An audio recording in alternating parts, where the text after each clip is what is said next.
ప్రేమించగలగాలి కదా. చాలాసార్లు మీరు ఆలోచించండి, మనం నమ్మిన వాళ్ళ వల్లనే మనం ఏమైపోతామంట, బాధపడతాం.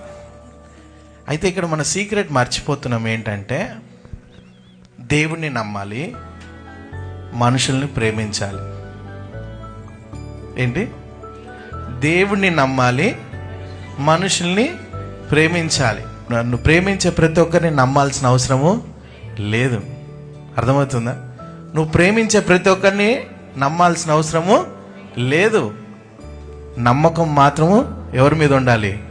దేవుని మీద ఉండాలి. ప్రేమ మాత్రము నిన్ను హింసించిన వాడిని కూడా నువ్వేం చేయగలగాలి? ప్రేమించగలగాలి. నువ్వు ఎవరినైతే నమ్ముతావో నన్ను బాధ పెడుతున్నావు, అందుకే నేను వాళ్ళని ప్రేమించలేను అని అంటున్నావు. కానీ దేవుడు చెప్పేది ఏంటంటే, వాళ్ళని నమ్మకు. నమ్మవలసింది ఎవరిని? దేవుణ్ణి. నన్ను నమ్ము, ప్రేమ మాత్రం అందరినీ చేయనంటున్నాడు.